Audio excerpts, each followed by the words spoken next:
Bonjour à toutes et à tous. Buenos días a todas y a todos. Bienvenidos al Foro Sindical Internacional de las Transiciones Ecológicas y Sociales que tiene lugar desde el principio de esta semana y es el resultado de trabajos preparatorios con más de 150 organizaciones de los 4 continentes. Son 17 mesas redondas que han tenido lugar toda la semana y que tendrán lugar hasta mañana con la plenaria final.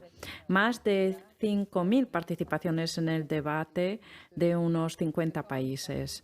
Este foro está organizado por varias organizaciones, la CGT, Global Labour Institute de París, la Fundación Rosa Luxemburg, la Red Alter Summit y el Trade Union for Democracy and Energy. Bienvenidos a cada una y a cada uno. Tienen en la pantalla un botón discusión que les permite hacer comentarios o preguntas a los panelistas. No dudéis en poner vuestros comentarios o preguntas para enriquecer las discusiones. Arthur, te doy la palabra para la moderación de esta mesa redonda. Buena discusión. Muchas gracias por participar. El tema de hoy son las acciones transnacionales y ver cómo ante los problemas transnacionales podremos coordinar respuestas sindicales, asociativas o de grupos. Y digamos respuestas transnacionales. Vamos a tener experiencias de personas que han conseguido llevar a cabo acciones transnacionales y que vienen de ciertos países o ciertos continentes. Y también hablaremos de distintas cuestiones durante las intervenciones. ¿Cómo vamos a proceder? Voy a dar la palabra en primer lugar a 5 intervinientes de Rusia, de Filipinas, de Francia, del Reino Unido y de España, que presentarán experiencias muy variadas de distintas organizaciones internacionales. Será bastante interesante y daremos unos 10 minutos a cada uno de ellos. Y luego no dudéis en hacer preguntas en el chat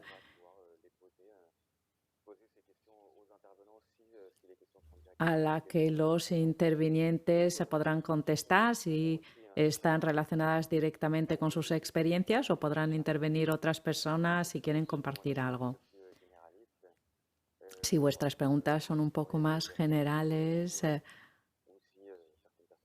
pues bien, ya veré a quién dirigírsela o si no podréis tomar la palabra libremente.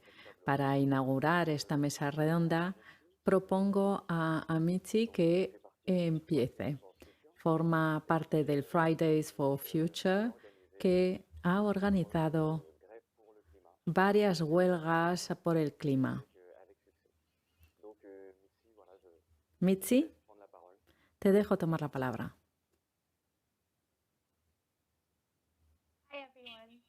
Hola a todos, soy Mitzi Jonel, vengo de Filipinas. Mi organización es una organización a favor del clima, es Fridays for Future.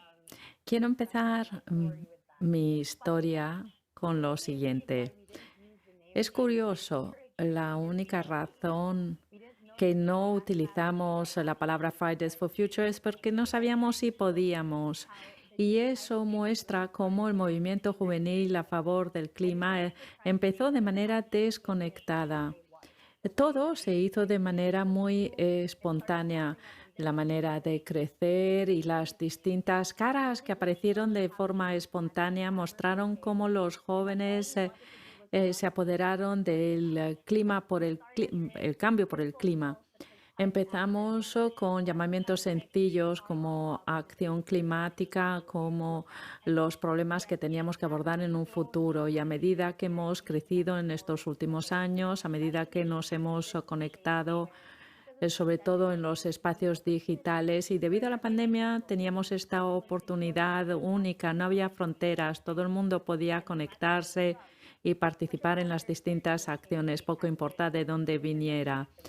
Evidentemente estaban los problemas de Internet y de idioma, pero cuando empezamos a ver estas verdaderas conexiones entre nosotros desde el norte global y el sur global, fue evidente.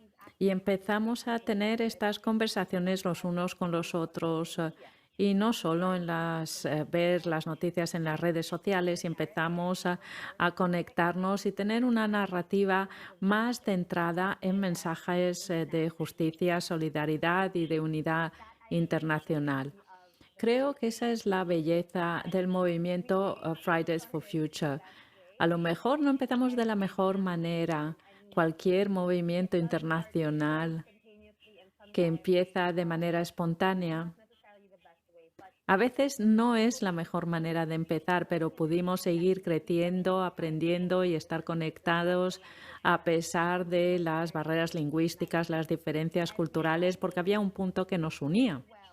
Y lo hemos hecho bastante bien, diría, en todo el sur global y el norte global con distintos grupos activistas. Pero ahora tenemos la oportunidad de ir más allá y no solo quedarnos como activistas jóvenes a favor del clima, luchar en contra de la injusticia climática que impacta a otras crisis como el racismo, desigualdad y la pandemia sanitaria. Vemos que las cuestiones están vinculadas y perpetuadas por el mismo sistema en el que nos encontramos.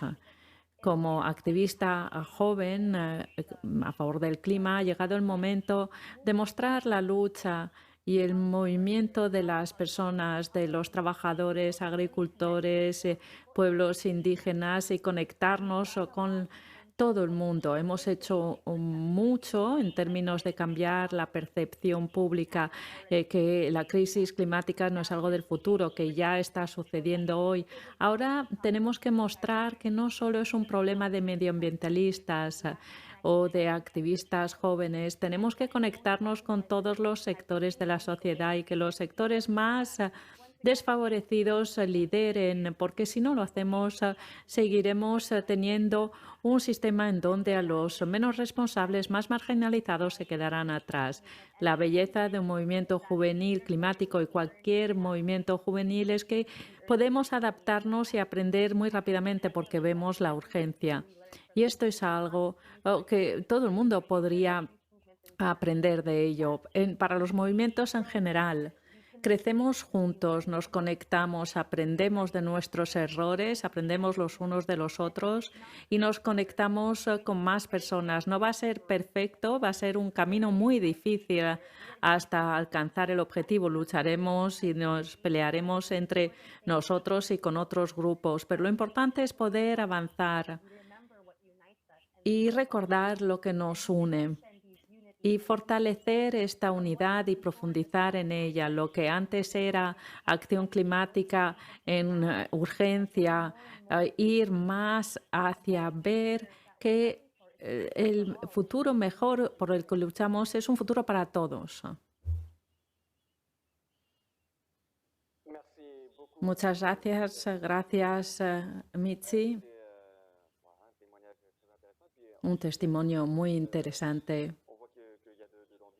Y vemos que hay ambición, que es la cuestión en cuanto a las acciones transnacionales entre los sectores, cómo la lucha climática tiene que estar vinculada también con la lucha de los trabajadores. Y estamos de acuerdo con esta interpretación. Va de la mano. Para las reacciones, como he dicho antes, vamos a dejarlas en el chat y ya las recuperaremos al final. Si tenéis una pregunta para Mitzi un poco más tarde, no dudéis en hacerla en el chat. Ahora vamos a ir a Francia. Frédéric Magnat de Sud PTT nos va a hablar de organizaciones de huelgas en call centers.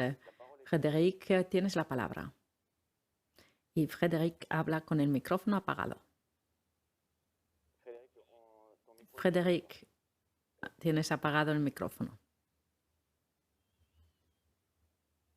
Y sigue teniendo el micrófono apagado. Lo siento. Estaba en la otra conferencia. Bueno, aquí estoy, todo va bien. Bien, para explicar por qué hemos intentado desarrollar la parte internacional en nuestro sindicalismo, estamos en centros de llamada. Hay personas que reciben vuestras llamadas cuando hay un problema y esta profesión se ve en todo el mundo y en pocos segundos se pasa de París a Túnez y de ahí a Pekín. Hay un trato informático del sistema y si hay una huelga en Francia, nuestras llamadas van a otro lugar y esto complica las cosas. Esto afecta al empleo porque las deslocalizaciones son muy fáciles. Y esto explica la presencia de las empresas del sector en todo el mundo. El número uno es una empresa que tiene 380.000 trabajadores y está presente en 160 países. Cuando hay empresas así organizadas, nosotros como trabajadores sindicalistas tenemos que organizarnos a la misma escala porque si no veremos que nuestras acciones se encontrarán muy limitadas. Trabajamos sobre ello desde hace 20 años. Hemos crecido en los últimos 10 años gracias al Foro Social Europeo o mundiales, a la red que teníamos a través de otras organizaciones en las telecomunicaciones o la red MBA que ha trabajado sobre ello en Marruecos. Hemos intentado construir esta red partiendo del principio que éramos una red sin obligaciones, pero que intentaba ser concreto en la lucha y que no se dirigía a personas con puestos de alta responsabilidad, sino nos dirigíamos a los trabajadores activos y no queríamos caer en solo comunicado de prensa, de amabilidad entre nosotros, sino algo concreto. Y esto muy rápidamente nos permitió establecer vínculos y hacer cosas juntos. Empezamos a organizar un coloquio sobre las condiciones laborales con un centenar de trabajadores, unos 12 países de Argentina, Madagascar, Túnez presentes. Y ahí pudimos hablar durante 3 días de cómo la vigilancia de los trabajadores en los centros de llamada afectaban, cómo se habían establecido a nivel mundial. Y esto nos permitió organizar sobre este tema porque veíamos que había test que se hacían en Colombia, que luego llegaban a Francia y después a Túnez. Y esto nos permitía reaccionar más rápidamente sobre los distintos problemas.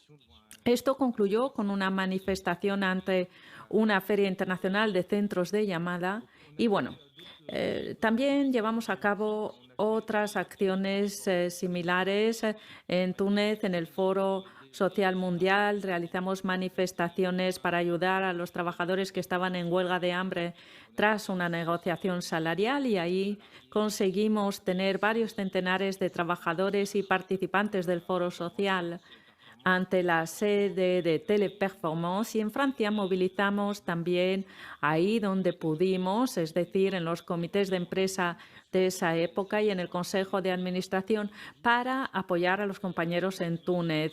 Y volvimos a hacer la misma acción algunos años más tarde con trabajadores de otra empresa que se llama Armatis. Y bueno, esto en los foros sociales. También intentamos en Europa hacer cosas con los compañeros de la UGT española y con los sindicatos Túnez en una manifestación que tuvo lugar en Bruselas sobre una ley europea relativa a las relaciones con el cliente. Intentamos vincular las cosas entre esta parte, la parte de la lucha y la parte de la construcción con respecto a la información entre nosotros. Y, por ejemplo, participamos a una reunión sobre los convenios colectivos en Túnez. Hace año y medio realizamos una gran formación en Camerún con varias decenas de trabajadores de una empresa que se llama Intelsia y organizamos una formación sobre el sindicalismo de lucha con un sindicato de Camerún que nos pidió que les ayudáramos y con la OMT, el sindicato marroquí, una formación sobre el desarrollo. En fin, hemos intentado hacer cosas entre la formación y la lucha. Y puesto que empezamos a hacer cosas cerca de la base, reunimos varios trabajadores de menos de 30 años, había belgas, tunecinos, franceses, sobre los temas ecológicos y feministas.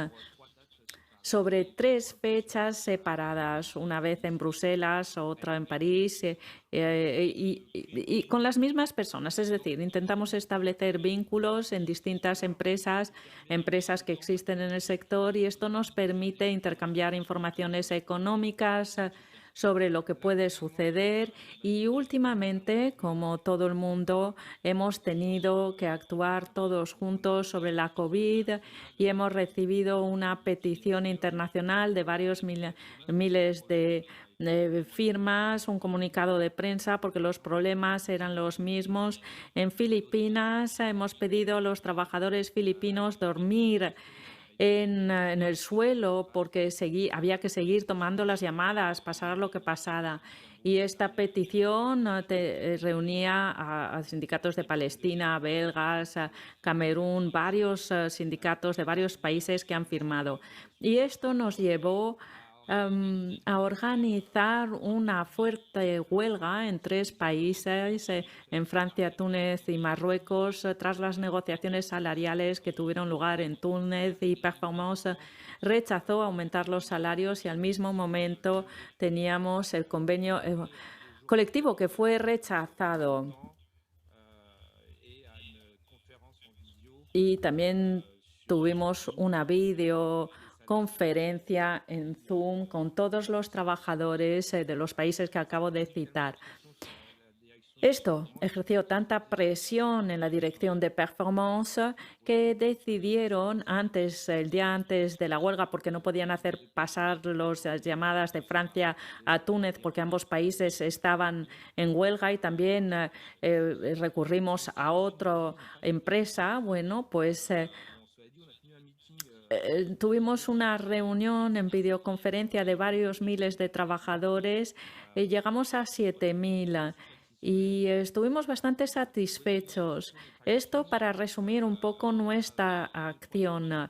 Tenemos 2 o 3 sindicatos motores y tenemos una red de unos 15 países en donde intentamos aliar la parte de formación, información, y nos intercambiamos mucha información sobre el software que tienen, los sistemas, y nos organizamos para luchar juntos al mismo tiempo, porque esto es necesario.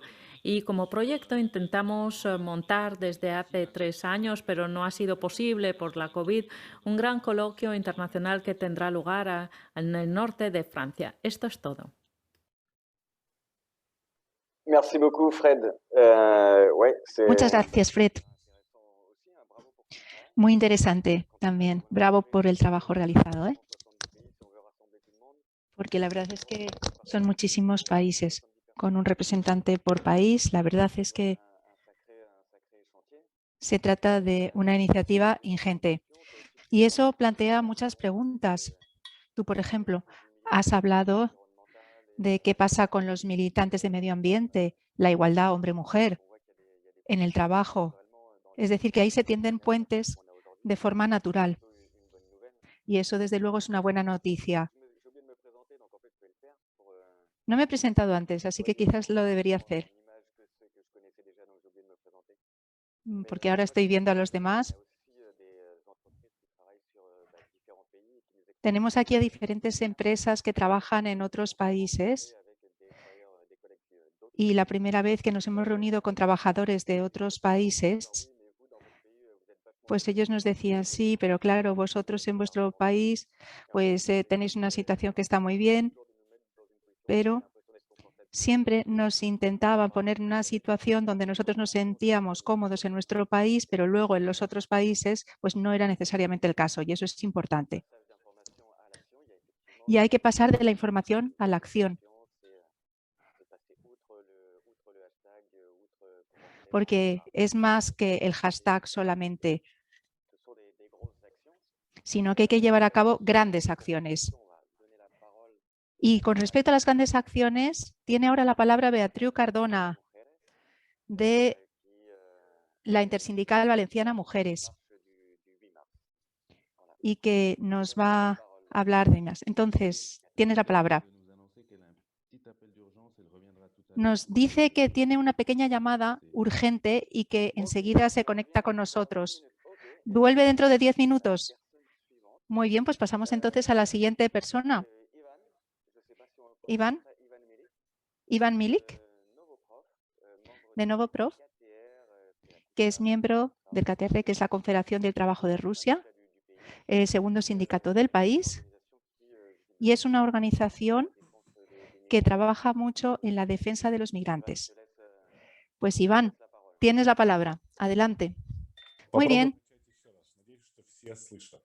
Entonces vamos a volver a empezar. No pasa nada.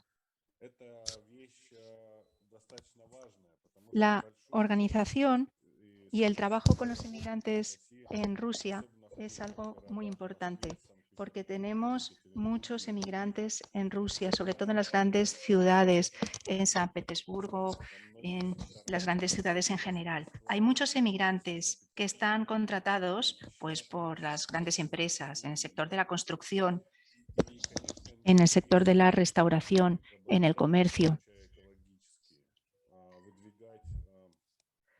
Y la verdad es que aquí pues, no hay requisitos que se apliquen, no es una situación seria y no hay normas ecológicas tampoco. Es muy difícil, por lo tanto, organizar y sindicalizar a esos emigrantes. Si queremos que las organizaciones sindicales estén activas, pues entonces hay que intentar contactar con esos emigrantes. Y es lo que nosotros intentamos. Nosotros intentamos sindicalizar también a los emigrantes, afiliarlos a nuestros sindicatos y claro que en los sindicatos también tenemos a trabajadores rusos, trabajadores locales.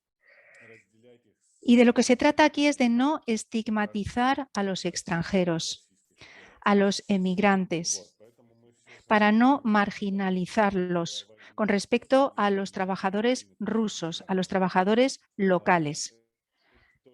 Y por ello queremos que formen parte de una misma organización sindical. Pero es un trabajo difícil, ¿eh? Aún así un trabajo importantísimo también. Claro, los inmigrantes vienen y ellos pues quizás forman parte de una organización sindical y luego vuelven a sus países. Y ahí nosotros estamos interesados en saber a dónde vuelven, a qué ciudad, a qué lugar. Y durante ese trabajo, para contratar a los emigrantes, para sindicalizarlos, hemos hecho un estudio y hemos identificado que la situación está cambiando.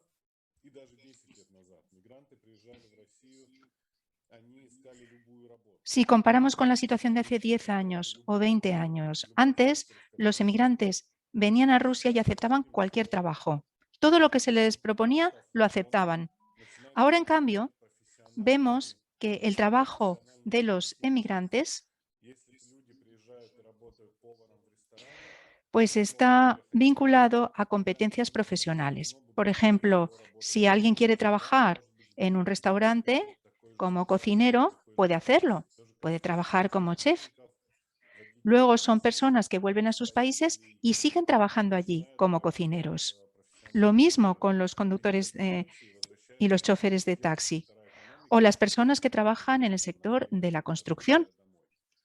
Tienen competencias profesionales que adquieren aquí, en nuestro país, y luego cuando vuelven a sus países siguen trabajando en el mismo sector. Por eso quizás sea más fácil en el futuro realizar nuestro trabajo, porque estamos hablando de trabajadores que se van a quedar dentro del mismo sector, entonces se pueden quedar dentro del mismo sindicato sectorial.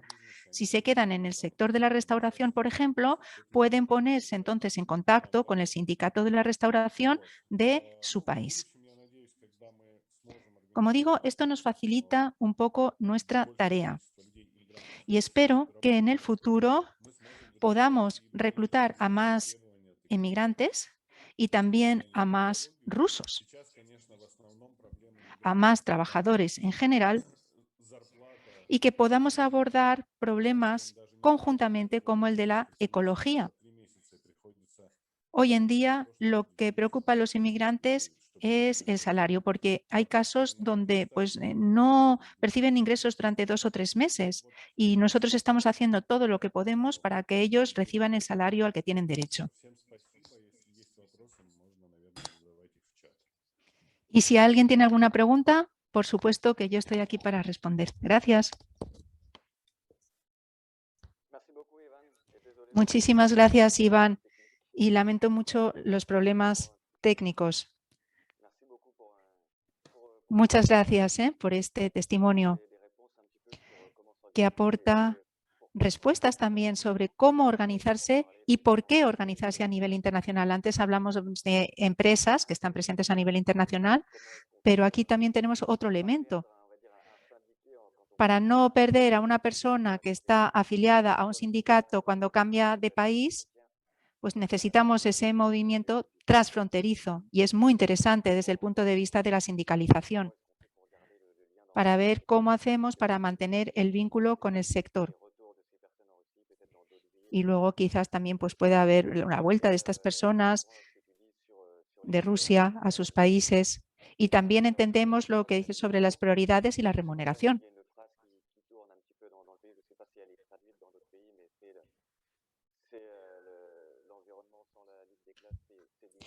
Porque yo creo que aquí el medio ambiente, si en la lucha de clases, es como la jardinería, ¿no? Es decir, que aquí, pues claro, está muy bien lo de ir en bicicleta al trabajo para no contaminar, pero es que hay personas que tienen que recorrer largas distancias para poderse ganar la vida. Muy bien. Ahora sí tenemos a Beatriu, que ya ha vuelto. Entonces, es Beatriu Cardona, de Intersindical Valenciana Mujeres. Hola. Y te cedo la palabra para que compartas con nosotros tu testimonio. Un gran éxito que ha habido en la marcha del 8 de marzo. Adelante. Thank you so much. Gracias, muchísimas gracias, Arthur. Gracias por cederme la palabra y muchas gracias a todos los compañeros que han hablado antes de mí y a todas las personas que se han implicado en la organización de este estupendo foro. Y yo quiero dar las gracias especialmente a Sebastián de Alter Summit. Querido compañero, qué pena que no podamos vernos personalmente por la pandemia.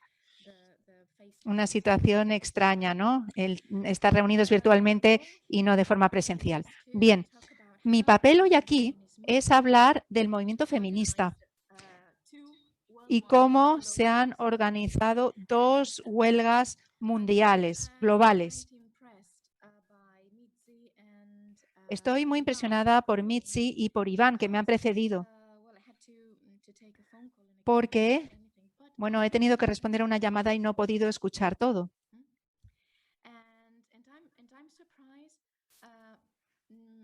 Estoy sorprendida porque hoy en día, todavía, incluso en este contexto de personas con una clara ideología que luchan por sus derechos, todavía no es que no se tome suficientemente en serio, pero digamos que muchas veces no se considera que el feminismo tiene que ser uno de los movimientos globales fundamentales, porque desde hace casi 3 siglos son las mujeres las que han estado luchando por nuestros derechos.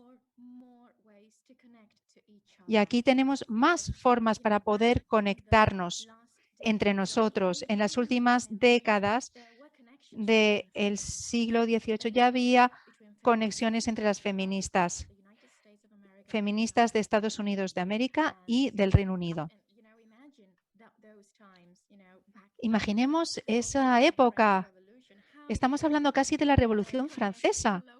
¿Cómo nos podíamos conectar a nivel global en ese mundo en el que no había ni telegrama, ni telégrafo, ni WhatsApp, desde luego, y tampoco Internet. Este comentario lo digo no porque esté enfadada con nadie, en absoluto que no. Pero tenemos que estar todos en contacto y todos los movimientos de medio ambiente, laborales y feministas, tenemos que pensar que no estamos solos, que nuestra lucha contra el capitalismo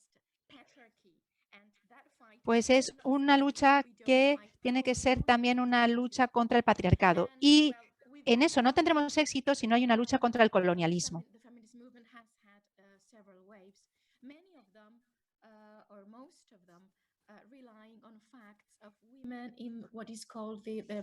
Y aquí tenemos a las mujeres de lo que se llama los países más desarrollados. Esos primeros países más desarrollados, ¿por qué están desarrollados? Pues porque han explotado a países que no han podido desarrollarse adecuadamente. Entonces, teniendo eso en cuenta y también centrándonos en lo importante que es el feminismo en esos países que Occidente no ha permitido que se desarrollen y el feminismo que está emergiendo ahí, y el hecho de que se haya silenciado al feminismo. Claro, si las feministas son silenciadas, aquí imaginemos en países donde tenemos una explotación capitalista enorme de Occidente. Y ahí tenemos a mujeres muy fuertes luchando en la India, en los países árabes, en Túnez, en Perú, en Guatemala, en Colombia, donde tenemos a mujeres estupendas, grupos de mujeres luchando por sus derechos. Y esto es lo que yo quería mencionar y no sé si estoy acaparando demasiado tiempo, pero quiero reforzar la idea de que tenemos que unir nuestras luchas y eso es lo que hicimos nosotras las mujeres. Por supuesto que fue un poquito más fácil para nosotras el organizar algo a nivel global y la primera huelga de mujeres global fue el 2018 y digo que hace ya bastante tiempo porque por la pandemia parece que este último año ha sido como una década. Hemos perdido demasiados derechos con la pandemia. Y ahora, ¿cómo podríamos intentar organizarnos? Pues el movimiento feminista con diferentes niveles, pero el movimiento feminista está prácticamente presente en todos los países del mundo. No importa el que no estén estructurados como una organización, no importa el cómo se articulen, siempre hay un grupo de mujeres que se reúnen, que están unidas, que se ayudan y que se brindan apoyo. Eso es feminismo. Y da igual de qué estamos hablando, de mujeres que andan juntas kilómetros para recoger agua en Nigeria o que estemos hablando de mujeres migrantes en España luchando por sus derechos como cuidadoras fundamentales de nuestros mayores. Por ejemplo, eso es el feminismo, el cómo nosotras las mujeres podemos estar unidas para ser capaces de, primero, hablar de nuestros problemas, segundo, pensar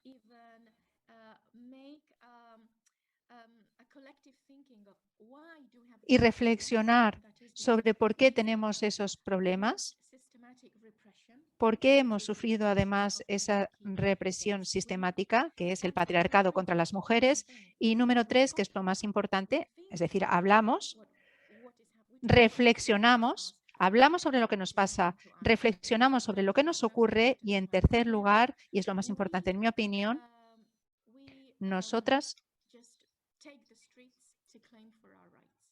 reivindicamos nuestros derechos. Y da igual hasta dónde haya que llegar. El Estado de España tiene un movimiento feminista muy sólido. Y eso se debe a la represión que sufrimos en la primera mitad del siglo XX, donde tuvimos aquí una dictadura fascista en España. Y básicamente en la década de los 70 fue cuando el movimiento feminista español cobró fuerza. Es decir, unos años después de Francia o del Reino Unido. Pero eso hace que ahora sea un movimiento más sostenible y resiliente. Fue un poco más fácil para nosotros porque, claro, para todas las mujeres estaba claro que había represión. Y gracias a esa conciencia colectiva y también individual, se planteó esa reivindicación de hacer algo y de hacerlo conjuntamente. Tuvimos aquí en el 2018 la primera huelga en el Estado de España y en Argentina, y fue el desencadenante de todo. Pero algunos países más se sumaron, Brasil, Portugal, hasta cierto punto Italia, hasta cierto punto Grecia, sobre todo en Atenas. Y hubo un trabajo muy bueno que se hizo en Bruselas gracias al Alter Summit, y también Francia se sumó.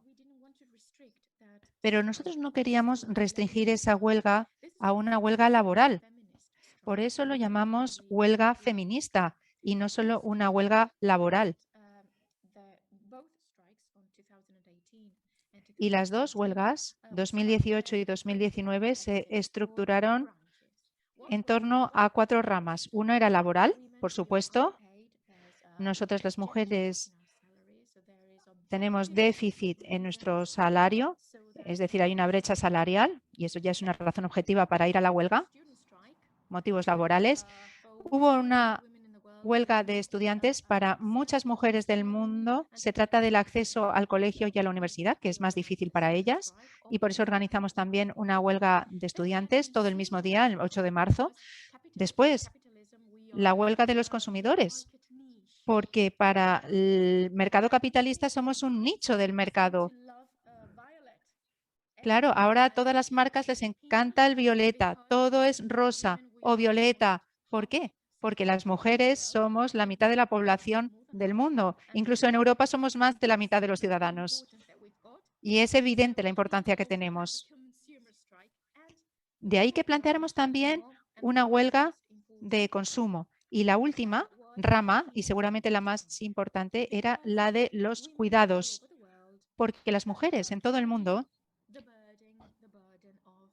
tienen la responsabilidad de los cuidados, el trabajo doméstico, en el hogar, cuidar a la familia, a las personas que están en el hogar y cuidar a otras personas. Y de hecho, gran parte del trabajo que nosotras realizamos muy a menudo está estrictamente relacionado con los cuidados. Y por eso tenemos más mujeres médicos, profesoras, trabajadoras sociales, enfermeras y también limpiadoras. Incluso en los supermercados o en la industria de la alimentación hay más mujeres. Es decir, que son sectores y puestos de trabajo feminizados. Cuando esos cuidados salen, cuando están dentro, quiere decir que la mayor parte de las mujeres en el mundo lo que hacen es que una vez que hayan trabajado fuera y muy a menudo con condiciones más pobres que las de sus homólogos masculinos, además de hacer el trabajo fuera de casa, tienen que realizar el trabajo en la casa. Y eso quiere decir que en vez de tener una jornada laboral de 8 horas, la mayor parte de las mujeres tienen una jornada de 16 horas. Y para nosotros era muy importante hacer eso visible y que ese día, el 8 de marzo, no íbamos a trabajar tampoco en casa. Y por eso nosotros dejamos los delantales en las ventanas colgados en casa para que se supiera en el mundo que es importante el trabajo que hacemos también en las 4 paredes de nuestras casas.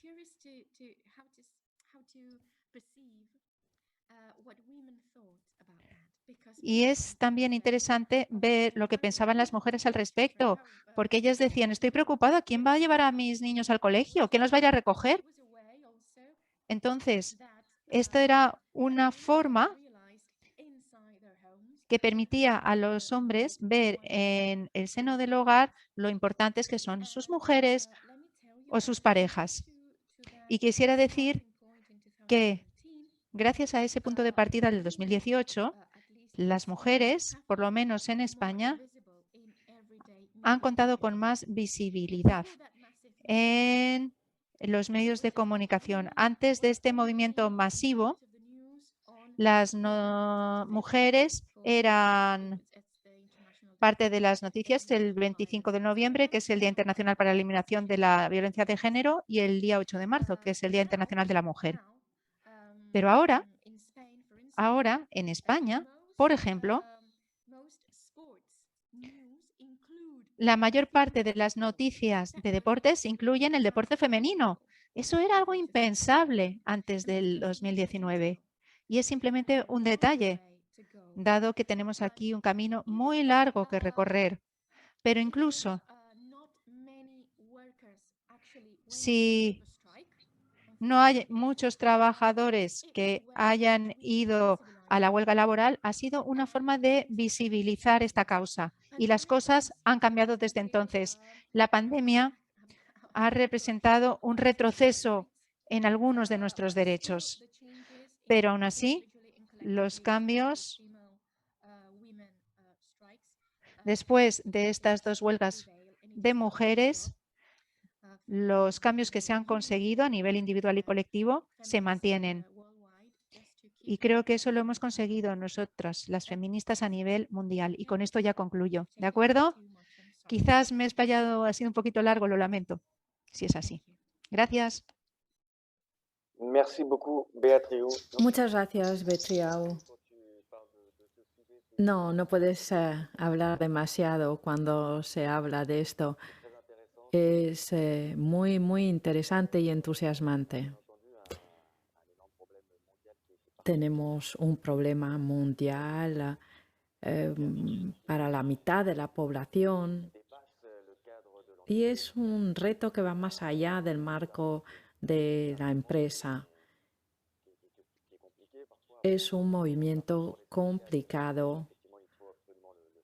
Digamos que los sindicatos a veces tienen dificultades en darse cuenta y hay que ir más allá del marco de una planta o de la empresa. Muchísimas gracias por este testimonio.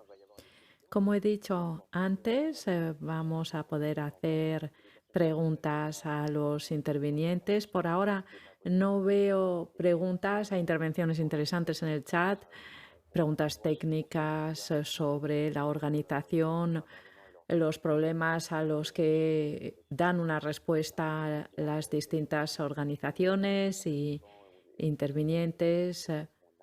Sobre todo la pregunta de cómo conseguimos organizarnos.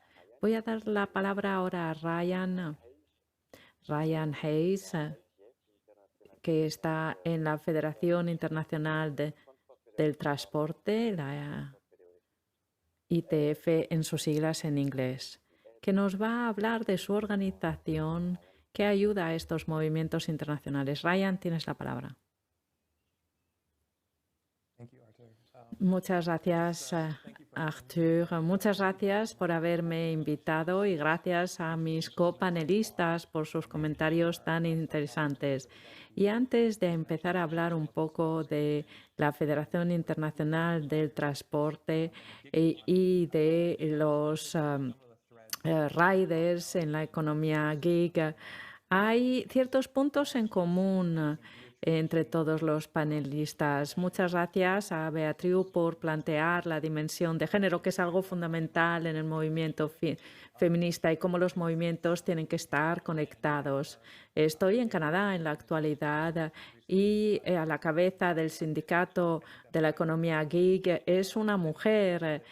Muchos saben que en el sector de entrega de entregas a domicilio de alimentos, bueno, hay problemas de seguridad para los trabajadores y hay una falta de acceso a cosas tan básicas como los baños. Y estoy encantado de ver que se plantea la visión feminista también. Ivan, sobre su trabajo en Rusia, el aspecto fundamental de los trabajadores migrantes. Estos forman parte de nuestro sector de entregas de alimentos a domicilio. Pero estoy de acuerdo con Frédéric con respecto a la necesidad de organizarnos a la misma escala, y en la economía gig muchas de estas empresas son multinacionales, con lo cual la organización y la sindicalización tiene que ser transnacional.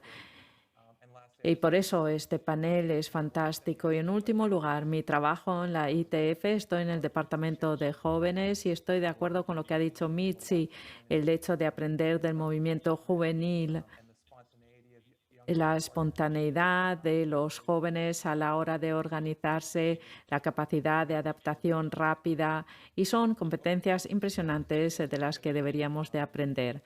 Ahora me gustaría hablar de los riders, de las entregas a domicilio. Es un tema muy transnacional en su carácter y muchas de las empresas, como hemos dicho, son internacionales y compiten a nivel mundial por cuota de mercado y inversiones en capital. Pero también es un sector muy transnacional porque muchos de los riders de entrega a domicilio tienen y comparten una experiencia, por ejemplo, como migrantes, y se consideran como parte de una realidad transnacional. Y muchos de estos trabajadores, migrantes o no, consideran su empleo en la economía gig como una base de lucha y también de las cuestiones medioambientales. Y voy a dar un ejemplo antes de entrar en un ejemplo. La semana pasada en Twitter vi que había un rider de entrega a domicilio que fue despedido en Berlín, que trabajaba para una plataforma Gorilas. Los trabajadores en Berlín empezaron a movilizarse, fueron al almacén, lo pusieron en Twitter, y en horas los riders en el Reino Unido y en otros, estos forman parte de un sindicato independiente, y mostraron y se fueron al almacén en Londres como muestra de solidaridad. Y esto es un ejemplo del carácter transnacional en el sector de entregas a domicilio de alimentos. Otro ejemplo de la ITF. Algo que hemos hecho desde el mes de noviembre del año pasado es reunir a riders de distintos sindicatos bajo el lema Derechos para los riders de entregas a domicilio en distintos lugares del mundo. Y había un sentimiento de urgencia porque una de las empresas más importantes, Deliveroo, apoyada por Amazon, que es uno de sus mayores inversores, decidieron que iban a capitalizar por la pandemia y están y cotizan en bolsa de Londres, y decidieron obtener miles de millones de dólares gracias a la inversión pública. Pero muchos riders no estaban de acuerdo porque tuvieron dificultades durante la pandemia sin equipamiento de protección personal. Se les clasificó como autónomos, mientras que eran trabajadores por cuenta ajena a los que se les negaba los derechos, y había que ver cómo se apoyaba este esfuerzo. Y pensamos como sindicato mundial que íbamos a organizar reuniones y íbamos a proporcionar la interpretación e intentar identificar a través de las discusiones las reivindicaciones comunes que tuvieran sentido, teniendo en cuenta los distintos contextos. Para nosotros, en las reuniones había sindicatos tradicionales, pero también sindicatos que se habían organizado de manera espontánea. Reunimos estos grupos para obtener una plataforma común y lanzar una campaña mundial. Y una de estas piezas de la campaña era un día de acción mundial. Y agradezco a nuestros compañeros de la CGT porque fueron uno de los primeros en responder y organizaron en Lyon, en Burdeos, en Poitiers, para mostrar su solidaridad con los riders de todo el mundo. Fue impresionante ver a través de distintos fusos horarios, Australia, España, etcétera, gente que se movilizaba en el Reino Unido el 7 de abril, que es la sede central de Deliveroo en el Reino Unido. El mismo día que entraban en la bolsa, nos movilizaron y habíamos hecho ruido con respecto a las condiciones laborales y cambiamos la narrativa de esta empresa. Y esto significó que la empresa perdió 3.000 millones de dólares en su valoración en horas, porque muchos inversores dijeron: nosotros no queremos invertir en una empresa que está explotando abiertamente los derechos de los trabajadores y que rechaza sentarse en la mesa para mejorar sus condiciones. Este es un ejemplo poderoso también para las otras empresas. Es una lección en el sentido de que hay que tratar con los trabajadores. A lo mejor es una empresa mundial, pero nosotros somos un movimiento mundial. Muchísimas gracias.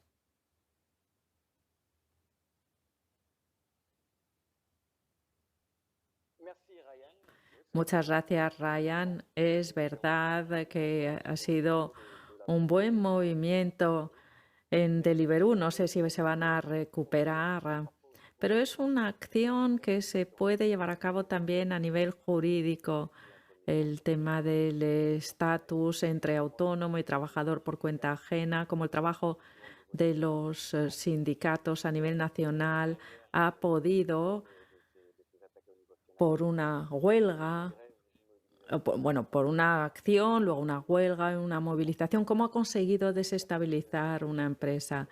Esta capitalización de las acciones nacionales sumada a esta movilización internacional ha dado sus frutos.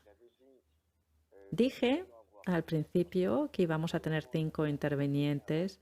Por ahora va todo bastante bien, excepto el pequeño problemilla técnico, y propongo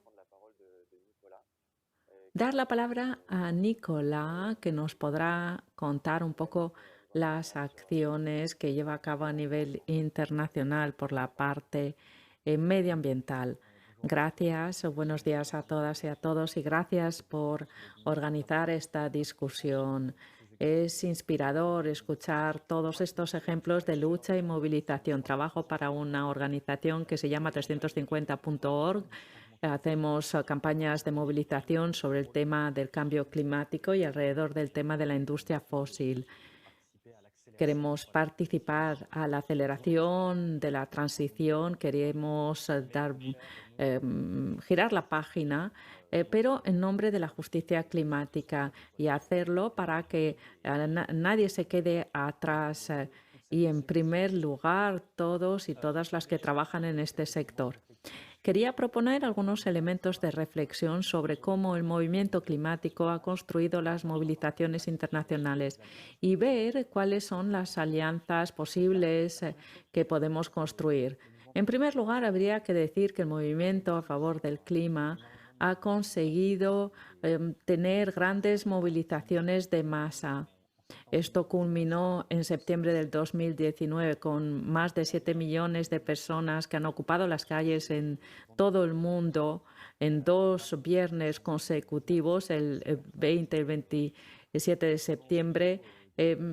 Y estamos a nivel de las movilizaciones en contra de la guerra de Irak 2003-2004, entre las movilizaciones internacionales más importantes de la historia. Pero durante mucho tiempo, la mayoría de las movilizaciones climáticas estaban o seguían las cumbres internacionales. El movimiento climático comparte con el movimiento altermundialista esta pasión para que haya un cambio de sistema, que se llame como se quiera, y utilizamos los intercambios internacionales como un momento, como un espacio en donde podremos movilizar. Es lo que sucedió con el movimiento altermundialista, con la OMC, el FMI, el Banco Mundial, las cumbres europeas, antes de que el movimiento altermundialista tuviera sus propias citas. Es una manera de proceder muy útil, pero en el caso del movimiento climático vimos también los límites de esta manera de proceder, sobre todo por el retraso de las citas internacionales y la dificultad de posicionarse. Para la OMC éramos claros, queremos su desmantelamiento, no queremos el FMI, el Banco Mundial, etc. El proceso institucional de Naciones Unidas es más complicado porque queremos este proceso tal y como se ha concebido, nos conviene y tiene que permitir a los estados más afectados por el cambio climático, los menos responsables del calentamiento, obtener reparaciones y obligar, en principio, los principales contaminadores a hacer esfuerzos. El problema es que este proceso se ha estancado y no funciona, pero no estamos en la misma lógica que con la OMC, diciendo queremos deshacernos de la OMC. Y esto da lugar a tomas de posición muy complicadas, porque ya no sabemos si hay que tener su importancia en su interior, tenemos un pie fuera, un pie dentro, y cómo reaccionamos ante este estancamiento, a sabiendas que el proceso climático empezó en 1992 en Río, hace 30 años, el año que viene cumpliremos 30 años, y el objetivo era instar a la comunidad internacional a reducir los gases de efecto invernadero, y en los últimos 30 años estos gases de efecto invernadero han explotado. Es la mayor progresión, con lo cual este proceso no funciona. Ha habido una inflexión en el movimiento climático que remonta al 2010, con movilizaciones que se han separado poco a poco de la agenda institucional. Lo que las organizaciones 350.org han llevado a cabo, y acercarse y luchar en contra de las instituciones que diariamente provocan el calentamiento climático. No hablamos únicamente de los ámbitos institucionales o los gobiernos, son los bancos que financian la industria fósil, todos estos territorios en donde la industria fósil piensa construir gaseoductos, oleoductos, y diciendo que retiramos el dinero de estos proyectos, podemos movilizarnos ahí donde vivimos, más cerca de donde vivimos, para tener un peso sobre el futuro. Y al mismo momento ha habido movilizaciones ancladas en el territorio. Los mejores ejemplos, o el ejemplo más claro, es el Notre-Dame-des-Landes, este territorio que ha sido ocupado durante casi 40 años, pero sobre todo 10 años en el oeste de Francia para protestar en contra de un proyecto de aeropuerto, pero en Alemania también con la ocupación de minas del carbón y de un bosque que se iba a destruir para permitir estas minas. También ha habido ejemplos de ocupación en Estados Unidos, Standing Rock, con el proyecto de un oleoducto, y sobre todo la herencia de la lucha en muchos países del sur en contra de grandes proyectos de infraestructura minera, de gas, carbón, de petróleo, o lo que podríamos considerar como renovables. Por ejemplo, en contra de las grandes presas en India en los años 80 y 90. Lo interesante es que hay una inflexión con respecto al movimiento altermundialista y al principio del movimiento climático, que eran movimientos muy desterritorializados, digamos que se separaban mucho del territorio en el que se encontraban, y ahora ocupamos un territorio, algo que está enraizado en este territorio, algo que está muy cerca del lugar e incluso de la memoria de estos lugares. Y cuando nos movilizamos en contra de un proyecto de oleoducto en el norte de Estados Unidos, puesto que estamos enraizados en el territorio, también lo estamos en la historia. Esto pues también está relacionado con el colonialismo, etc. Ha habido también otro cambio en la historia del movimiento climático desde hace 3 años. Es el surgimiento de Fridays for Future. Mitzi ya ha hablado de ello. Hay un elemento de masa. Fridays for Future consigue movilizar centenares de miles y millones de personas con una regularidad muy importante y fuera de la agenda institucional. Las huelgas del clima son los viernes. Poco importa si el viernes hay una cumbre de la ONU, una COP. Es así. Los jóvenes deciden no ir al colegio los viernes y convocar a lo mejor otros socios y otras organizaciones a este mismo movimiento. Este cambio al principio levantó ciertas cuestiones porque el epicentro de este movimiento climático son los países del sur y el texto fundador del movimiento para la justicia climática, que son los principios de Bali, se adoptaron en Bali, en Indonesia. La mayoría de las organizaciones que han firmado son organizaciones que se encuentran en países del sur. Fridays for Future cambia el epicentro del sur al norte, se recentra y sobre todo son clases medias, son jóvenes de clases medias, incluso clase media superior, que serán un poco el centro de este movimiento Fridays for Future, por lo menos durante los primeros meses o el primer año y medio. Y desde hace un año está el surgimiento de un liderazgo muy anclado en los países del sur y que transforma así el paisaje, porque por primera vez hay movilizaciones de masa a favor de la justicia climática, separadas de la agenda institucional y cuyo epicentro ya no es en el norte, en los países del norte.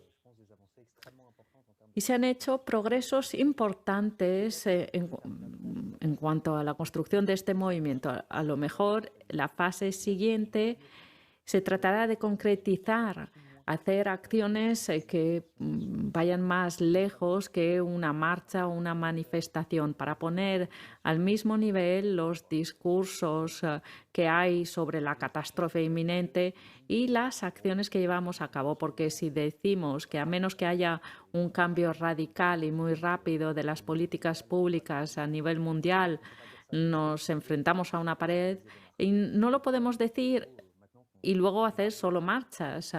Tenemos que conseguir todos y todas radicalizar un poco y las tácticas y las estrategias. Y el otro reto, evidentemente, es intentar combinar todas estas historias que rápidamente he enumerado y estas tradiciones para intentar ampliar el movimiento climático.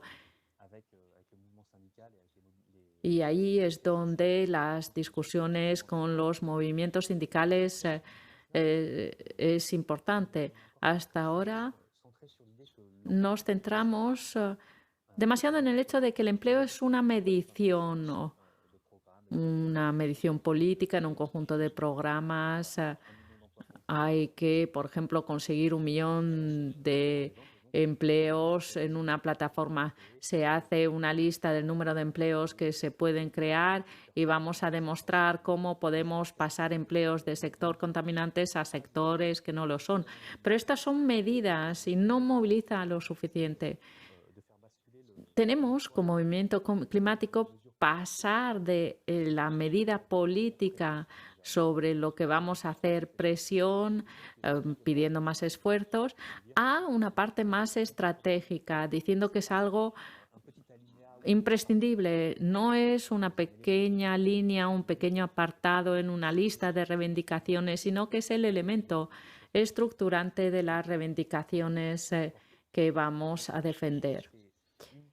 Y únicamente si conseguimos radicalizar nuestras movilizaciones de masa y construir vínculos más fuertes con actores con los que estamos poco vinculados por ahora, solo así conseguiremos construir esta fuerza de cambio tan necesaria con un movimiento tranquilizador, porque está la parte generacional y esto se ha descrito hoy. El hecho de que sean los jóvenes los que defiendan todo ello es algo muy fuerte, porque detrás se dice que no hay vuelta a la normal posible. Y lo otro es que es verdad que en 350, y yo soy el primero en hablar y se me llena la boca de estas grandes movilizaciones de masa, y mencionar en el 2019 7 millones de personas han ocupado las calles para pedir la justicia climática, pero si unimos el número de personas que se movilizaban antes de la pandemia en el Líbano, en Chile, en Hong Kong, en Argelia, en Yemen, los chalecos amarillos, en Francia, llegamos a un número mayor que estos 7 millones de personas. Y esto es algo que los compañeros sindicalistas conocen bien. La masa de la que hablamos en una movilización sindical o una movilización que tiene que ver con el poder adquisitivo, la supervivencia, no se puede comparar con las movilizaciones climáticas y solo lo conseguiremos desarrollando estas alianzas. Merci beaucoup, Nicolas, Muchas gracias, Nicolás. Gracias.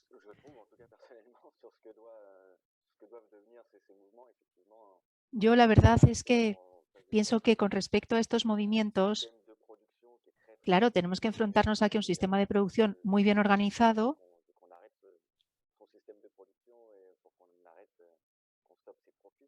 y aquí pues tendremos que ver cómo nos enfrentamos al mismo. ¿Solo funciona el miedo con ellos? Pues entonces quizás sí, haya que pensar en la radicalización y no solo en manifestaciones. Estoy completamente de acuerdo contigo. Nos quedan 45 minutos juntos y lo que yo propongo, porque hemos escuchado diferentes intervenciones, quizás algunos quieran completar su intervención después de haber escuchado a los demás panelistas. O a lo mejor quieren hacer alguna pregunta a alguno de los compañeros. Si es así, pues les cedo la palabra. Entonces, lo único que tiene que hacer es encender la cámara para que se les vea en el vídeo y hacer la pregunta. Veo que Mitzi pide la palabra. ¿Quiere añadir algo? ¿Quieres añadir algo? Adelante.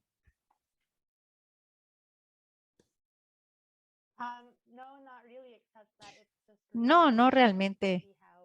Simplemente quería decir que es muy positivo ver que todos estamos reflexionando en el mismo sentido, aunque seamos de diferentes países, diferentes sectores, diferentes empresas, diferentes contextos. Todo lo que estamos haciendo, lo estamos haciendo juntos. Y creo que eso es estupendo.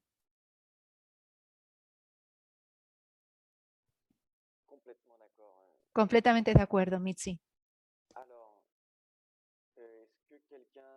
Muy bien. Hay una pregunta del público. Vamos a ver dónde está esa mano levantada. Twitchy Kevin.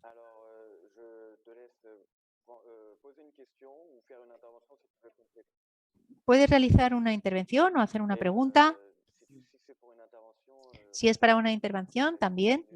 Adelante, 2 minutos. Muchas gracias. Muy bien.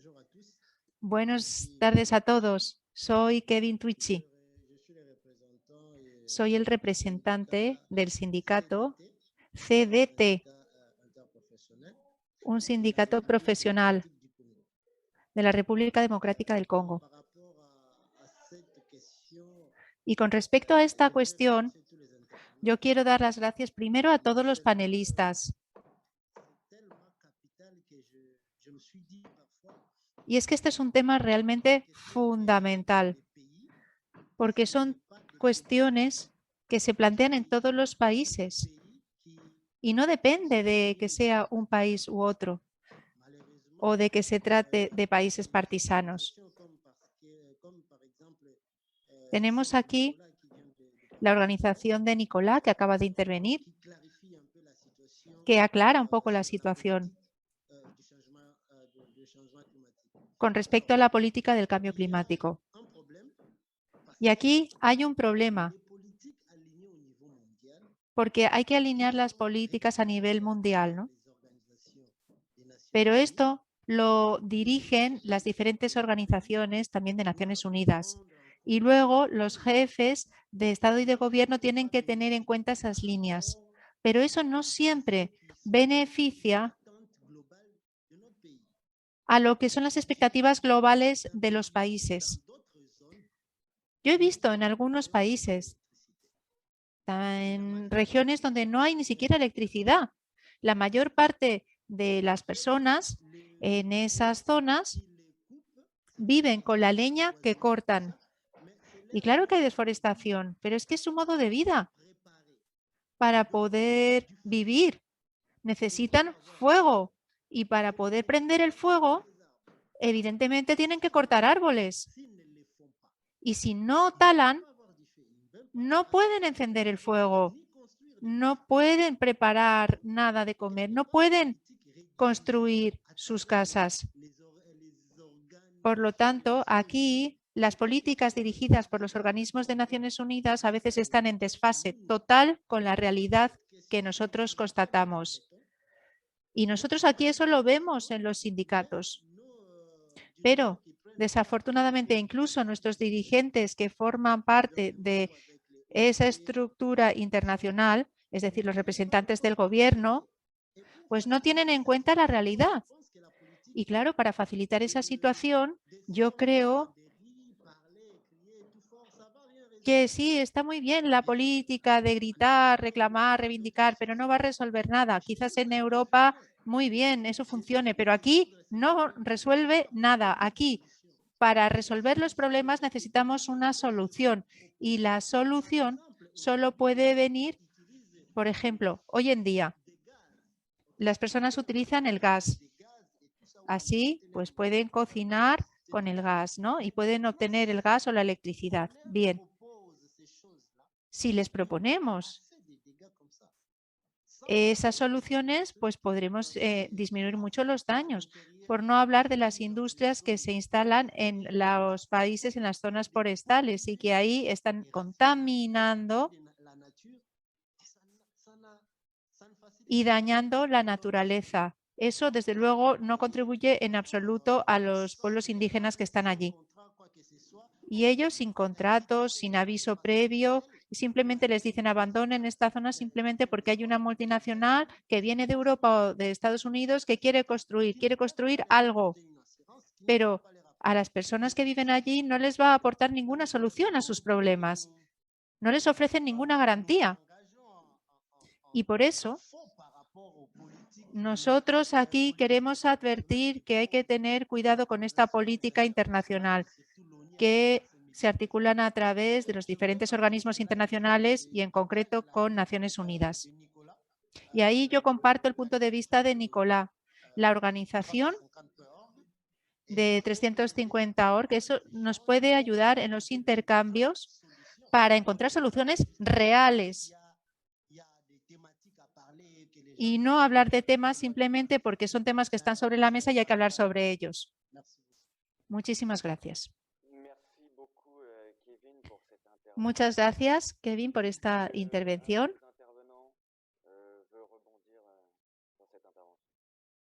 ¿Alguien quiere reaccionar o quizás quiera intervenir?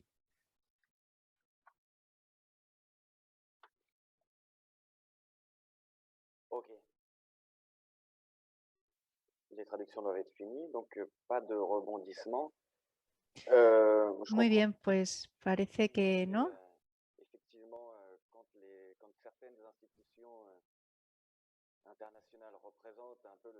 Es cierto que tenemos algunas instituciones internacionales que desarrollan políticas y hay que tener en cuenta que tenemos empresas que son las que contaminan y que no se puede esperar que ellas vayan a aportar las soluciones necesarias y que ellos vayan a aceptar también sin más nuestras reivindicaciones. ¿Alguien más quiere intervenir? Veo que sí. Awa Abdurasak. Tiene la palabra. Tienes la palabra.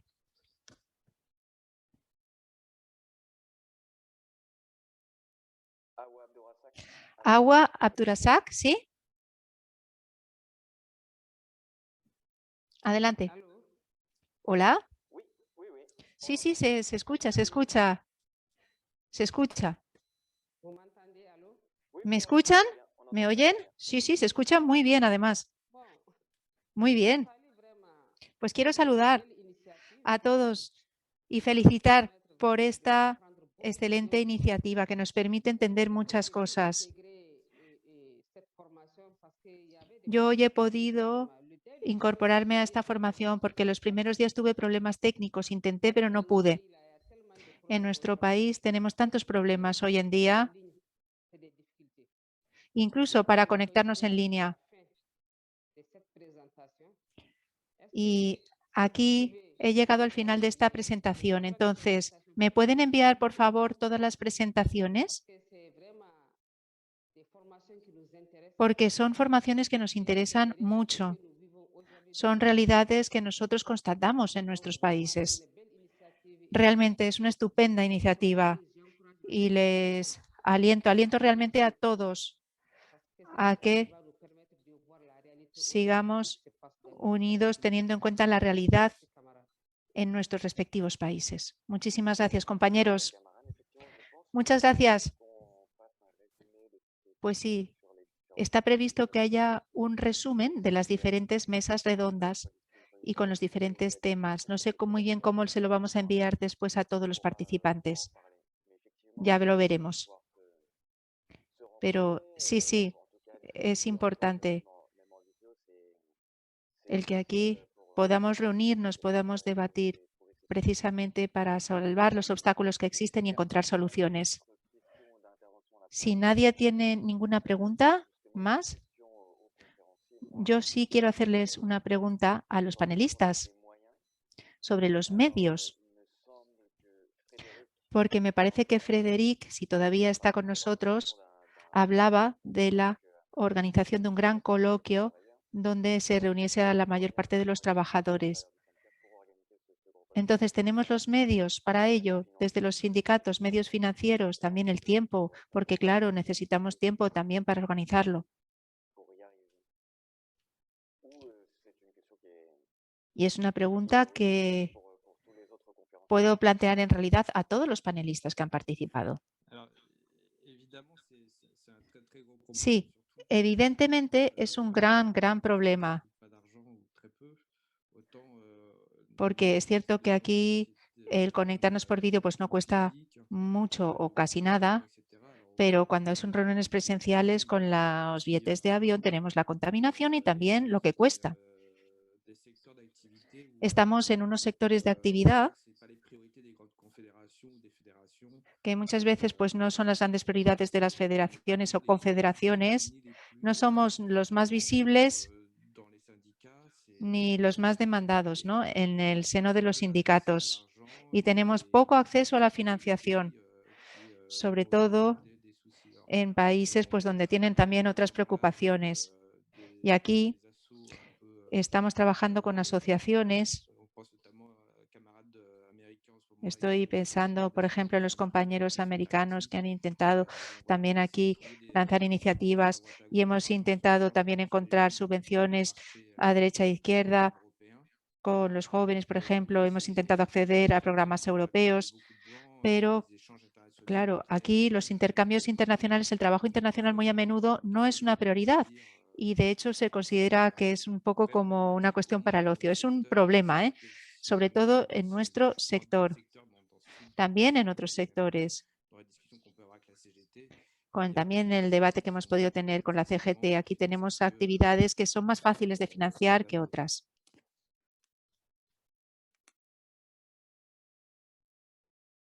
Ok. Effectivement, Muy bien, euh, pues efectivamente, c'est vrai que je partage ton avis. estoy de acuerdo.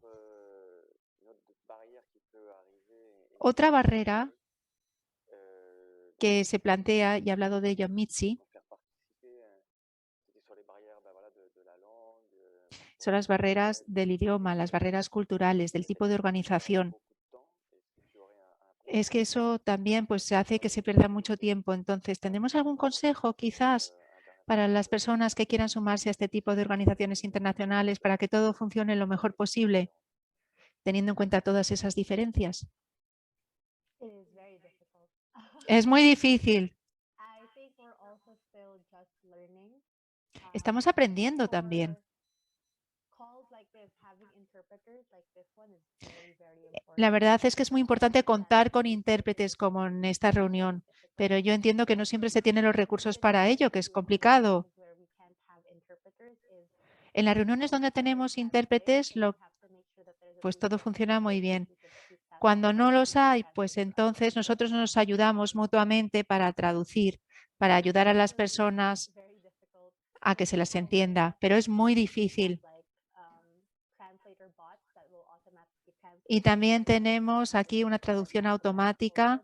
Lo que pasa es que las traducciones no siempre son las mejores porque son automáticas. Pero eso es algo en lo que se puede trabajar. Pero claro, es un obstáculo. Si una persona no habla inglés, pues tenemos un obstáculo importante. Y las personas además, pues también son impacientes, claro. Es más difícil, ¿no? Aprender. Luego tenemos los desfases horarios, las barreras culturales. Y como digo, es que aquí estamos en plena curva de aprendizaje. Y no hay ninguna zona horaria perfecta. A veces necesitamos 2 videollamadas con 2 horarios diferentes para que tengamos más personas en cada una de las zonas horarias. Y luego, con respecto a las barreras culturales, pues es un poco más complicado. Ya se ha mencionado antes, tenemos los sistemas de colonización y de capitalismo, el patriarcado, que también nos han calado a nosotros en nuestras estructuras y en nuestras sociedades. Y por eso tenemos que ser conscientes de ello. Tenemos aquí el enfoque eurocéntrico, la supremacía blanca, es algo que está muy presente desde Europa, pero nosotros creamos espacios. Tenemos, por ejemplo, activistas de los pueblos indígenas, de personas de color, tenemos espacios para el sur global, también para los activistas musulmanes. Y así las personas no tienen ese miedo de que no les entiendan bien, que no se entienda lo que están diciendo. Y así pueden consolidar sus posturas y luego pueden reunirse cuando ya tienen una postura consolidada, una voz firme. Eso es lo que hacemos con ciertos sectores que privilegiamos. Los espacios seguros son fundamentales para así conectar unos con otros, para hacernos más fuertes. Y no para separarnos de los que son más privilegiados, sino simplemente para tener una voz que sea más fuerte, más sólida, una voz más activa.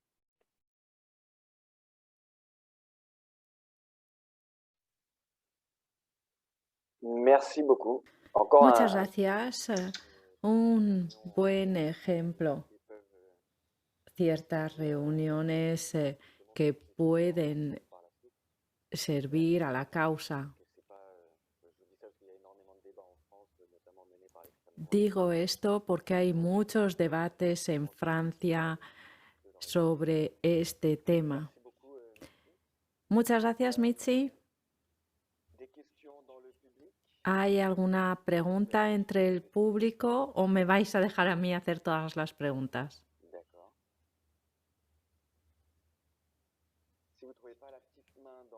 Si no encontráis el símbolo de la mano en el Zoom, podéis abrir el micrófono o si no, haré otra pregunta. Tengo muchas preguntas que hacer.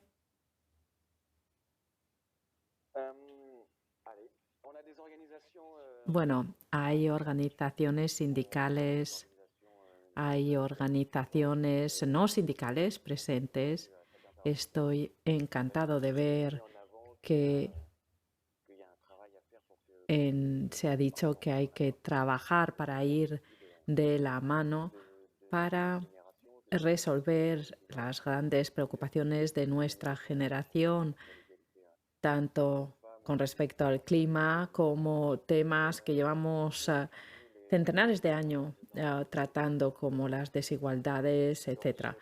Entre los participantes, no sé si tenéis ejemplos de pequeñas preocupaciones o pequeños problemas entre organizaciones sindicales y otras organizaciones, si tenéis algún consejo para intentar superar las diferencias y poder trabajar juntos más fácilmente.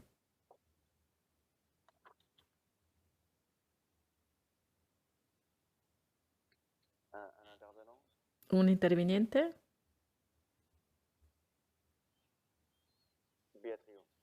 Beatriu.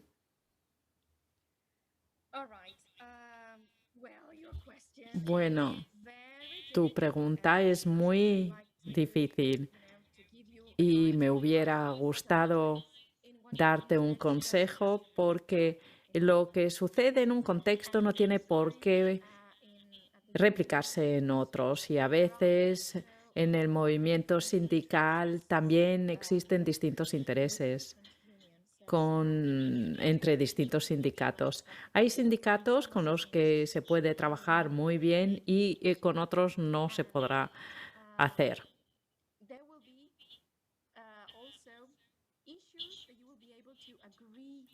También hay cuestiones con las que cuestiones que se pueden acordar con ciertos sindicatos y no con otros. No sé, no me atrevería a dar un consejo, pero si uno realmente quiere trabajar en unidad con otros sindicatos, hay que centrarse exclusivamente en los puntos en común, exclusivamente, porque si no, todo lo que no es común, pues será un obstáculo ante una lucha común.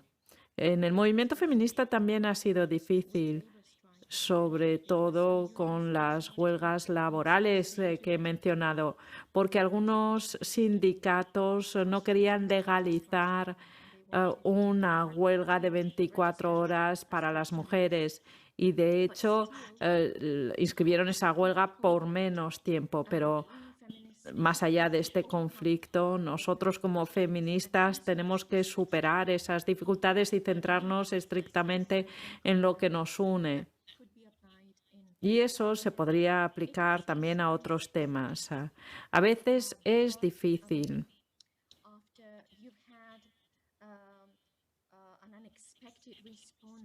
porque cuando se recibe una respuesta inesperada por parte de un sindicato, incluso en ese marco, pues hay que seguir hacia adelante e intentar superar esas diferencias y trabajar juntos en la medida de lo posible. Y si eso no es posible,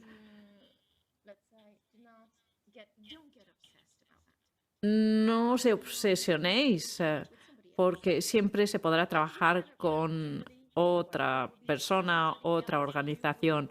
Siempre se puede trabajar con otra persona, y, de hecho, muchas de los que uno o con los que uno no puede trabajar al principio suelen cambiar de opinión después, con lo cual nunca hay que abandonar. Eso es lo único que puedo decir. Muchas gracias, Beatriu. Doy la palabra a Nicolas.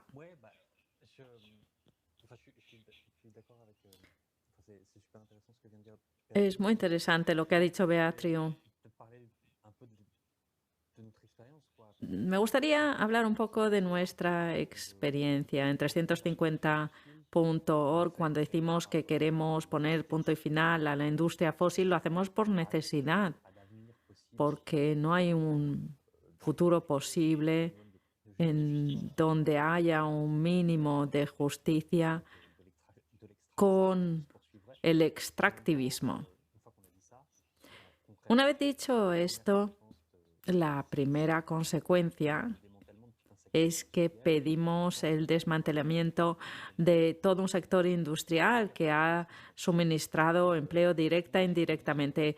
Y forzosamente habrá fricciones más o menos fuertes. En Alemania, por ejemplo, todo el tema de carbón es muy conflictivo, muy polémico.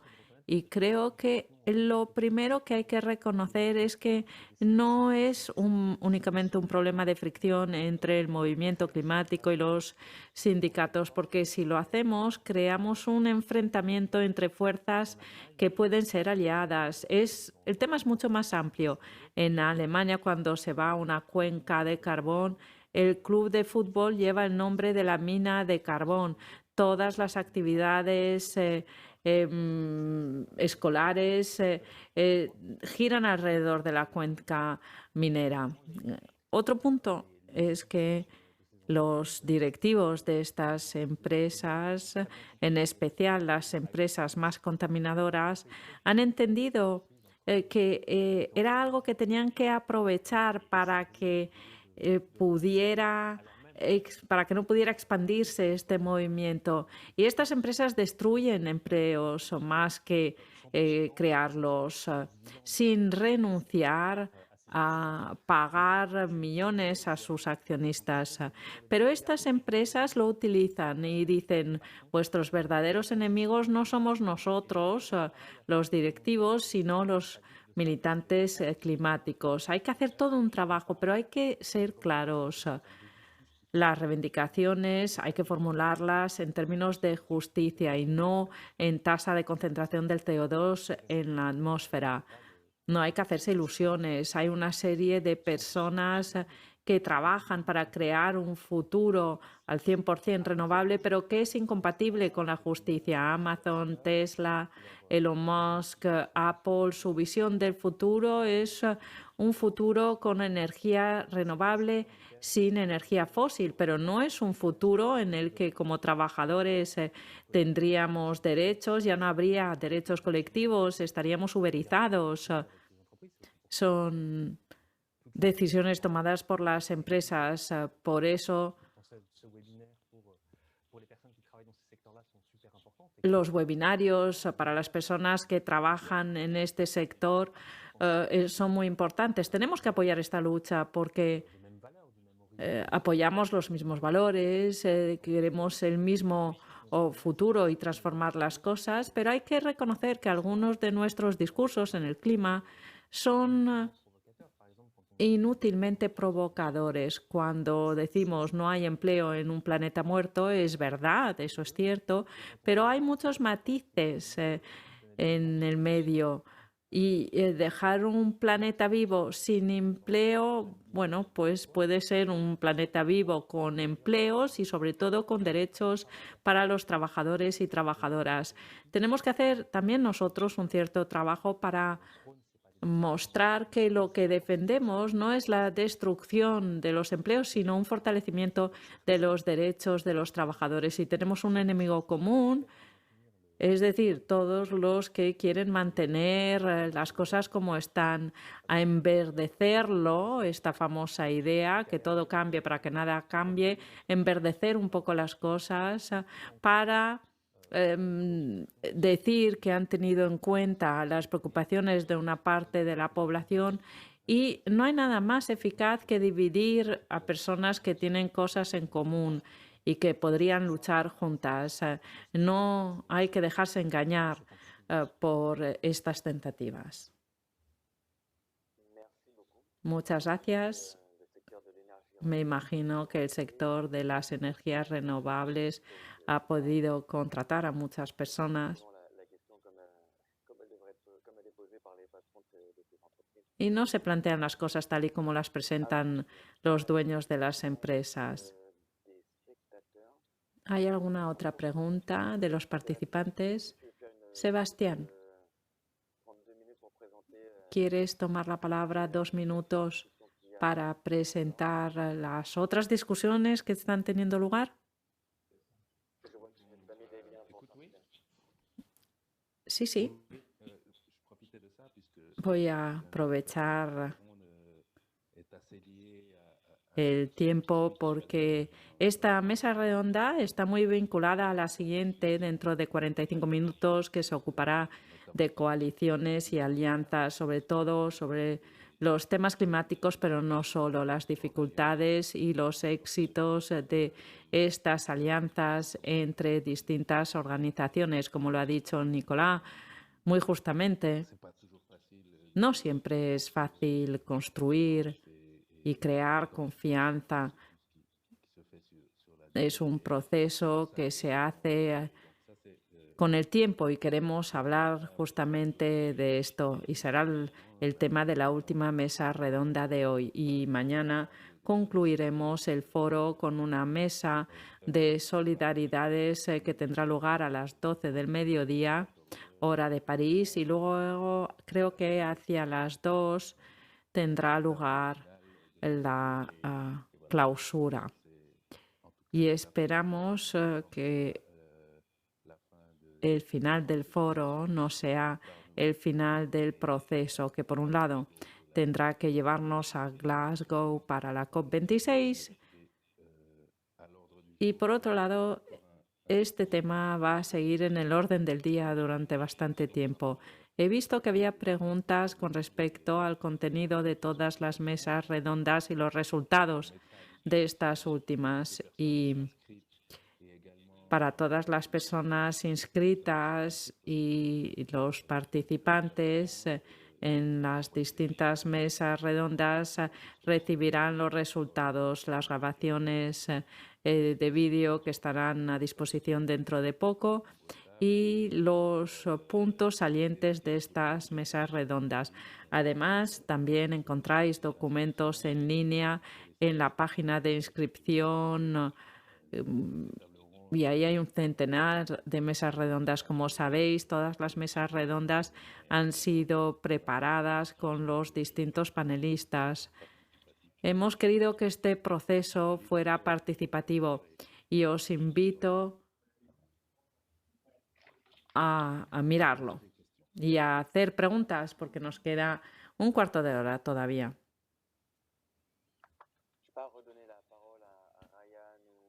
No sé, voy a dar la palabra a Ryan o a Iván. Discúlpame, tengo una pequeña corrección. La mesa redonda de las solidaridades será a la 1, a las 13 horas, de 13 a 14:30 hora de París, y la mesa redonda de clausura tendrá lugar después.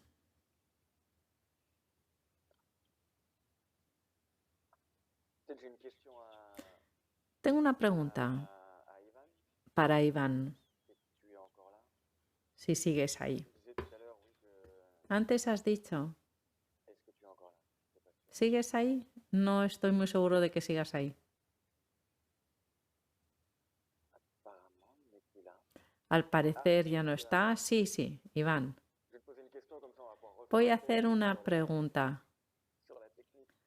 Así podemos probar de nuevo la técnica. Decías antes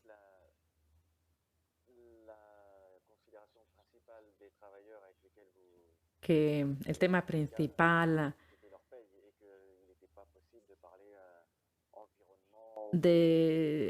que trataban los trabajadores eran otros temas distintos al medio ambiente, que era muy difícil hablar con ellos de medio ambiente. ¿Puedes explicar un poco más este punto?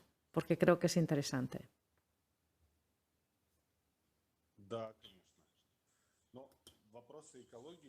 Sí, sí, evidentemente.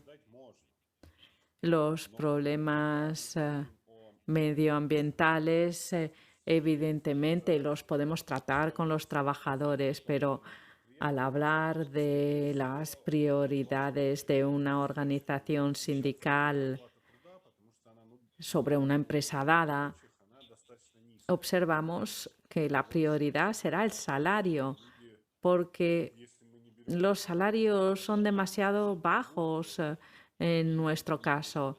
En Rusia, fuera de las grandes ciudades de Moscú o San Petersburgo, el salario medio es de más o menos 200, 300 euros. Es muy poco.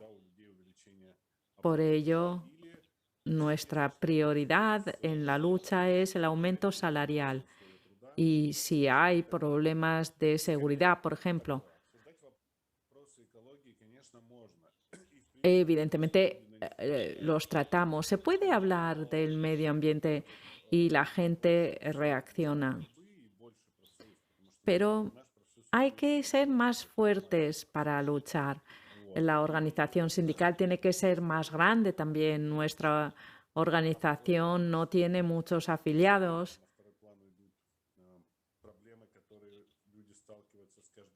Y por ello,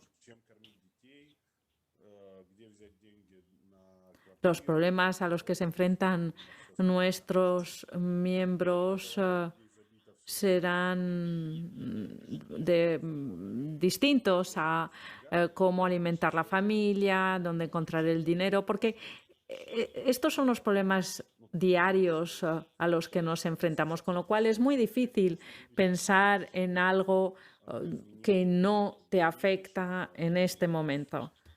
Pero evidentemente el cambio climático en un futuro es un problema que va a empeorar. En la actualidad hay cada vez más personas que hablan de los plásticos.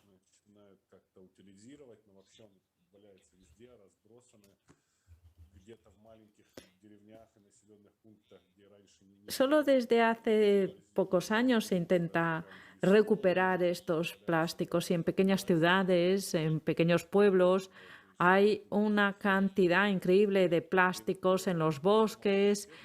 En todos lugares vemos este problema. Este problema interesa a las personas, pero no puedo decir que en la actualidad se reflexione sobre cómo las sociedades utilizan el agua u otros recursos naturales, cómo construyen edificios en lugares en donde había campos para la agricultura, o si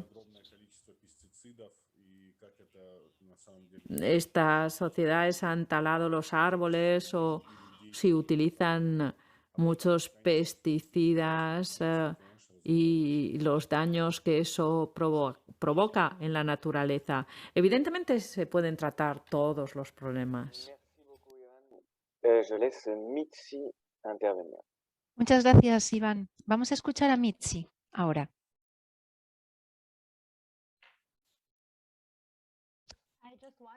Sí, yo lo único que quería decir es que no estoy de acuerdo con Iván.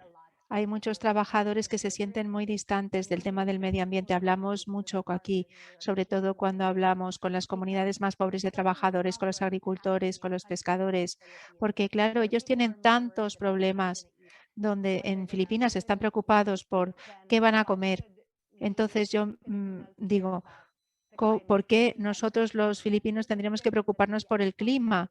Simplemente porque se esté en los medios de comunicación es como un problema del futuro. Y nosotros lo que hacemos es, nosotros los activistas nos sumamos a las campañas de los trabajadores, de los agricultores, de los pescadores. Somos nosotros los activistas del clima los que tenemos la obligación de apoyar las campañas de los más vulnerables en la sociedad, porque las campañas de los trabajadores al final también van a ayudar a las campañas de clima. Se trata de que estamos todos en el mismo sistema de explotación, de sobreproducción con nuestros trabajadores. Y esa es la razón también por la que tenemos el calentamiento del globo. El mismo sistema está creando la crisis climática y a su vez está explotando a los trabajadores. Entonces, para desmantelar el sistema, tenemos que apoyar a los trabajadores porque eso va a ayudar a la lucha del clima.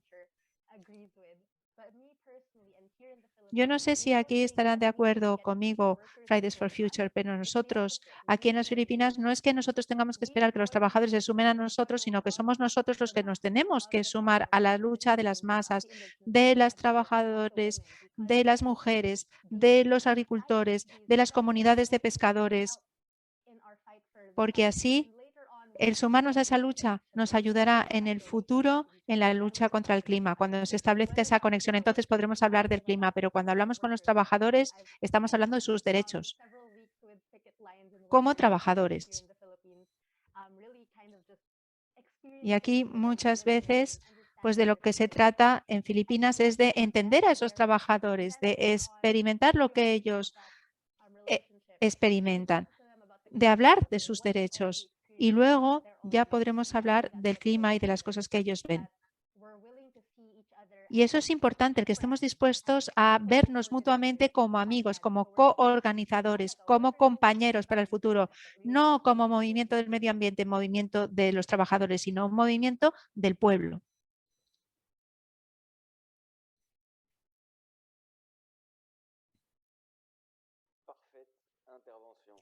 Pues una intervención perfecta. Pues yo creo que aquí, con estas dos intervenciones, hemos entendido pues, el interés que tiene este plano internacional y este foro para reunirnos y encontrar los puntos en común. Creo que eso ha quedado muy claro en las intervenciones de los panelistas de hoy. Ryan, no sé si quieres intervenir o hay una pregunta. David, una intervención muy rápida para que podamos concluir. De David Boyce, y perdón, Ryan, ¿eh? Es que hay una intervención antes. Sí, muchas gracias, Arthur. Y gracias por esta reunión muy pertinente. Yo soy de la Federación Sindical Mundial de los Servicios Públicos y creo que ya se trate de la desigualdad, de la discriminación, de la marginalización de las diferentes comunidades. Y, por supuesto, siempre hay que volver al clima también. Y hay que tomar conciencia de lo importante que es el acceso universal a los servicios públicos de calidad. Y lo digo desde mi organización, porque aquí la ideología neoliberal intenta limitar, privatizar, intenta convertir a los servicios públicos en un intercambio comercial y que no haya una continuidad de servicios para las comunidades, de educación, de salud, pero también con respecto al clima. Aquí los actores del mercado no van a resolver el problema, porque no son ellos los que se van a encargar de encontrar la solución. Por lo tanto, necesitamos nosotros construir nuestros servicios públicos y nuestras democracias, que están muy amenazadas con esa deriva a la derecha.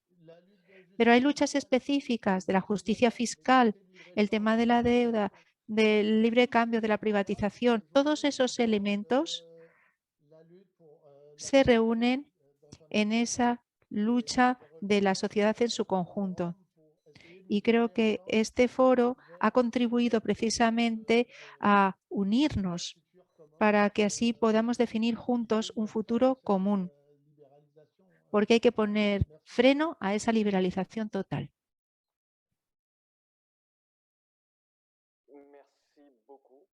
Muchas gracias por esa intervención que resume muy bien, la verdad.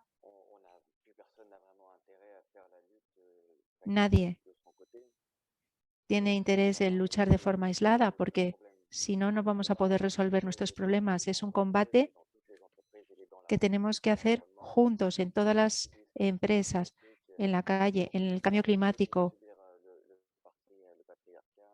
con las mujeres, contra el patriarcado, con los antiguos países colonizados que siguen sufriendo un cierto imperialismo de los países occidentales. Y creo que todos nos damos cuenta de que tenemos que luchar juntos.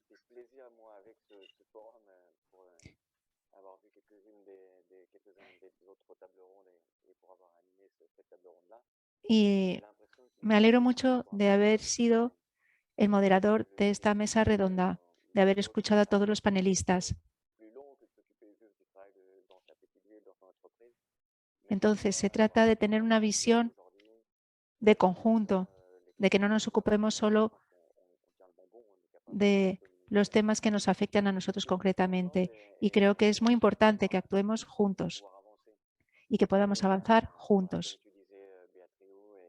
Y como tú decías, Beatriz, hay que encontrar juntos los puntos en común. Y creo que querías intervenir, ¿no? Me parece. Porque has encendido la cámara. Ah, no, no es por intervenir. Muy bien. Entonces yo estoy encantado de ver que todo esto es posible, que todos entendemos que es obligatorio trabajar juntos. Y con ello espero que nos mantengamos en contacto. ¿Se habla de una lista de organizaciones por país? Bueno, pues eso es una iniciativa que puede ser útil para que nos identifiquemos y para que así pues podamos ver también las iniciativas de cada uno. Muy bien. Y tenemos que intentar suprimir las barreras que existen en nuestras organizaciones para trabajar juntos para el futuro, independientemente del país, de la nacionalidad, del sector. Muy bien. Hay que mantener un espíritu positivo porque somos capaces de ello. No va a ser para mañana, pero somos capaces. Muchas gracias a todos los que han participado y los que vayan a participar en otras mesas redondas.